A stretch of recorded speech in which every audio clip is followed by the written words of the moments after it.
आत्मघाती कदम उठाते हैं तो उससे माफिया और मच्छर की पनपने का खतरा भी बनता है। उन लोमड़ियों को अवसर नहीं देना है।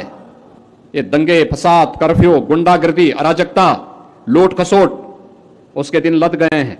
किसी भी गुंडे को और किसी भी माफिया को उत्तर प्रदेश की धरती में पनपने नहीं देंगे।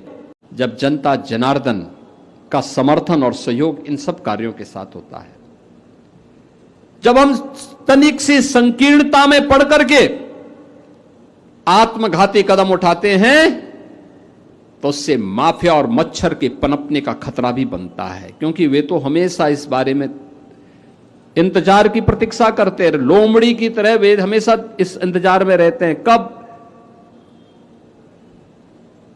उनको मौका मिले, कब वे लपके शिकार पर। उन लोमड़ियों को अवसर नहीं देना है। उन लोमड़ियों को अवसर नहीं देना है जो लोग शोषण के कारण बने थे, माफिया के प्रश्रय का कारण बने थे, अराजकता के कारक बने थे, और उन लोगों को भी प्रश्रय नहीं पनपने देना है जो लोग उनके हत्थे बन करके आप सबको शिकार बनाने का प्रयास कर रहे हैं। कतई नहीं।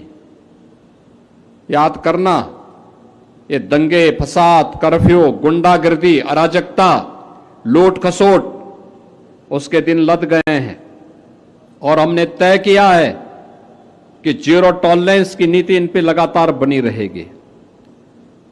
किसी भी गुंडे को और किसी भी माफिया को उत्तर प्रदेश की धरती में पनपने नहीं देंगे, और अगर उसने पनपने का दुस्साहस किया तो उसकी जहां जगह होगी वहां उसको जरूर पहुंचाएंगे। व्यापारी और बेटी को सुरक्षा की गारंटी सरकार दे रही है। हर उद्यमी को सुगमता सरकार उपलब्ध करवा रही है।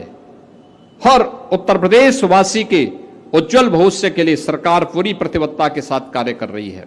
हम लोग जब वहां पे राष्ट्रगीत गा रहे थे, वंदे मातरम, याद करिए, देश की आजादी की लड़ाई का एक अमर मंत्र बन गया था। आज इसके 150 वर्ष हो रहे हैं। वंदे मातरम जो भारत की आजादी का गान बना था, मंत्र बना था, कुछ लोग उस वंदे मातरम का विरोध कर रहे हैं। क्या मतलब है इसका? खाएंगे हिंदुस्तान का लेकिन गाएंगे नहीं हिंदुस्तान का।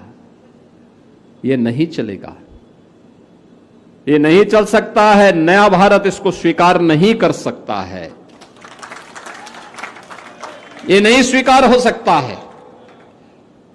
अगर बिना भेदभाव के शासन की योजना का लाभ सबको मिल रहा है तो राष्ट्र के प्रतीकों को सम्मान देना होगा। बाबा साहब भीमराव अंबेडकर के द्वारा बनाए गए संविधान का सम्मान करना होगा, प्रतीकों का सम्मान करना होगा। भारत का राष्ट्रगान हो, भारत का राष्ट्रगीत हो, भारत का राष्ट्रध्वज हो, भारत का संविधान हो, इनको प्रॉपर सम्मान देना पड़ेगा। और वह सम्मान देने के लिए आज हम सब इन कार्यक्रमों के साथ जुड़े हैं। और इसके साथ ही 34 करोड़ रुपए भी हमने स्वीकृत किए हैं, जिसमें यहां पर पांडे हाता में एक आधुनिक कॉमर्शियल कॉम्प्लेक्स बनेगा, जिसमें 28 कार पार्किंग, बेसमेंट में 54 कार पार्किंग, 67 दोपहिया पार्किंग और 65 दुकानें बनेंगी। मैंने कहा था ना, इस पूरे विरासत गलियारा में जहां कहीं भी कोई भी दुकान, अगर कोई व्यक्ति कोई दुकान उसकी चपेट में आई है तो हम उसको व्यवस्थित पुनर्वास करेंगे।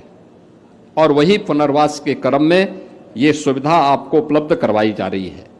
और इसी में भी हमने कहा कि यातायात को ट्रैफिक फ्रेंडली बनाने के लिए, सिटी को स्मार्ट दिखाने के लिए, और साथ साथ लोगों के जीवन को भी सुगम बनाने के लिए ये तीनों एकीकृत व्यवस्था इसके साथ जोड़ी जा रही है। भाई पार्किंग की व्यवस्था होगी तो लोग आएंगे, व्यवसाय चलेगा, अच्छा व्यवसाय चलेगा, सुरक्षा का वातावरण होगा, एक छत के नीचे लोगों को सब कुछ खरीदने का अवसर प्राप्त होगा। सड़क पे जाम नहीं लगेगा तो लोग आएंगे। आप मुझे बताइए, अगर सड़क जाम होगा तो क्या लोग आ पाएंगे? नहीं आएंगे। आने जाने का हमें रास्ता देना पड़ेगा, और वो रास्ता देने के लिए, लेकिन मैं आप सबसे कहना चाहूंगा, क्या 17 के पहले गोरखपुर यही था क्या? गोरखपुर की पहचान तब क्या थी? समाजवादी पार्टी के समय में क्या पहचान थी? माफिया, मच्छर, इंसेफ्लाइटिस, ये यहां की पहचान थी। और मुझे बताते हुए प्रसन्नता है कि आज डबल इंजन सरकार ने प्रधानमंत्री मोदी जी के मार्गदर्शन में गोरखपुर ही नहीं, पूरे प्रदेश को माफिया मुक्त कर दिया है। माफिया मुक्त उत्तर प्रदेश, उपद्रव मुक्त उत्तर प्रदेश, दंगा मुक्त उत्तर प्रदेश, इंसेफ्लाइटिस से मुक्त उत्तर प्रदेश। इंसेफ्लाइटिस का मतलब मच्छर से मुक्त उत्तर प्रदेश।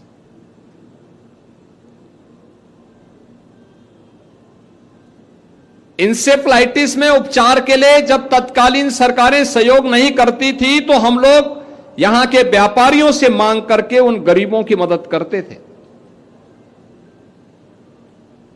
और मैं धन्यवाद दूंगा गोरखपुर के व्यापारियों का। उन्होंने मच्छर के खिलाफ भी और माफिया के खिलाफ भी लड़ाई में सदैव मेरे साथ खड़े होकर के कदम से कदम मिला करके वे चले हैं। उन्होंने अपने व्यवसाय की और अपनी स्वयं की सुरक्षा की परवाह नहीं की।